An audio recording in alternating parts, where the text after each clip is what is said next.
You ever catch yourself replaying the same conversation with someone over and over in your head?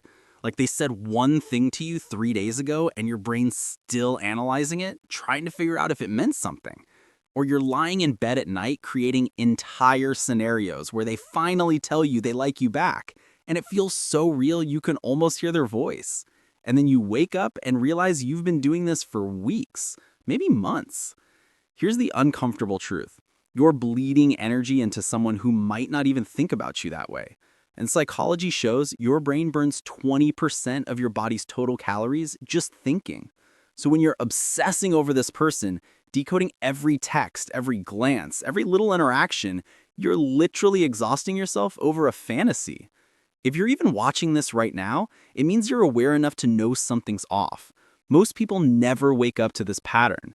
So let me show you exactly why crushes drain you, and more importantly, what to do about it before you waste another month.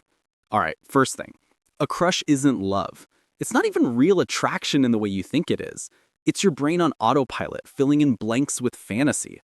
See, when you like someone but you never actually talk to them about it, you don't know who they really are. You don't know how they handle stress. You don't know what they're like when they're angry or tired or going through something heavy. But here's the thing. Your brain doesn't care. It sees what it wants to see and builds this perfect version of them in your head. Psychology calls this the halo effect. You notice one attractive thing about them, and suddenly everything about them seems flawless. They laugh at your joke? Oh, they must be so fun and easygoing. They texted you back? They must be thinking about you too. But the version of them you're falling for doesn't exist. You're in love with a story you wrote. And every day you sit with that story without checking if it's real, you're just digging yourself deeper into something imaginary. Now, fantasy explains why you're hooked on them, but it doesn't explain why your stomach drops every time you think about actually telling them how you feel. That fear, that panic, that voice in your head that goes, what if they don't feel the same? That's not about them. That's about you. Evolutionary biology explains that for thousands of years, rejection meant death. If your tribe rejected you, you were alone. No protection, no resources. You wouldn't survive. So your brain learned to treat rejection like a life-threatening event. And even though we're not cavemen anymore, that wiring's still there. When you imagine telling your crush how you feel and they say no, your brain translates that as, I'm not good enough. I'm not lovable. No one's ever gonna want me. And that's terrifying. But here's what most people miss. Rejection today isn't death. It's just information. It's one person saying, I don't feel that way. That's it. It's not a verdict on your worth. And actually, if someone rejects you, they're doing you a favor. They're not wasting your time. They're giving you clarity so you can stop bleeding energy into them and move towards someone who actually does feel the same. Okay, so you know crushes are fantasy. You know rejection isn't the end of the world. But even knowing that, there's still this voice that says, maybe if I wait a little longer, maybe if I get to know them better, maybe the timing will get better. And that's the trap nobody talks about, because waiting doesn't make it easier, it makes it worse. Here's what actually happens.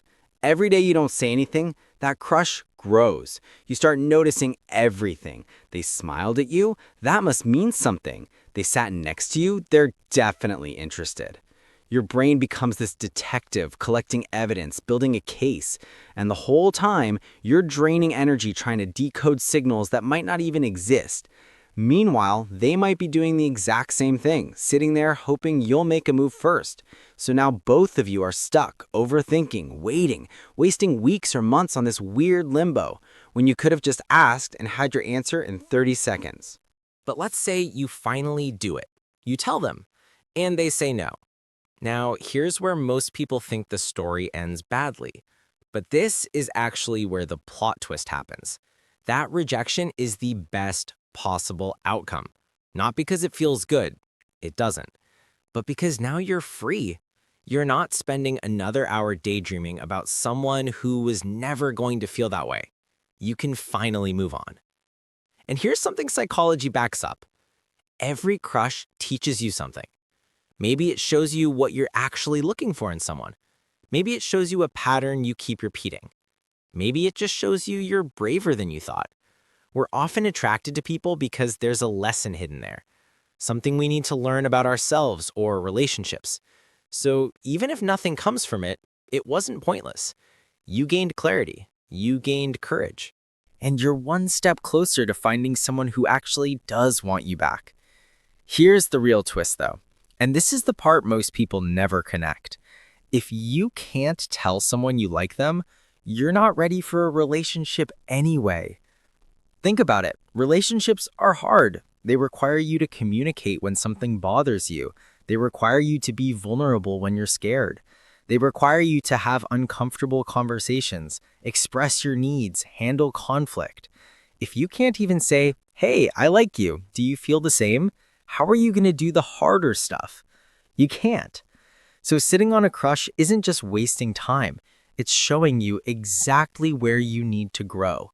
And that's not bad. That's actually powerful. It means you get to work on building that courage, that directness, that confidence. And once you have that, you become so much more attractive anyway, not because you're faking it, because you're actually secure enough to say what you want. So here's what you do.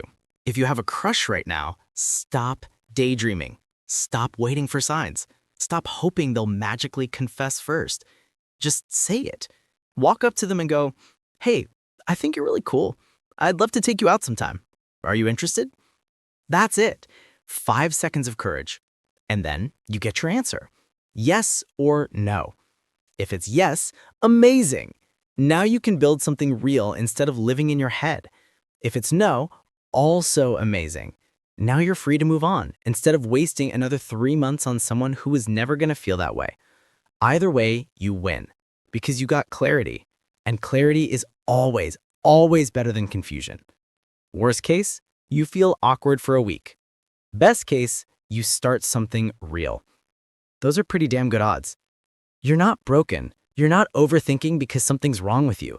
You just didn't realize crushes are your brain's way of screaming, "Take action." Drop a Kim if this hit you, and you're done wasting time on fantasy.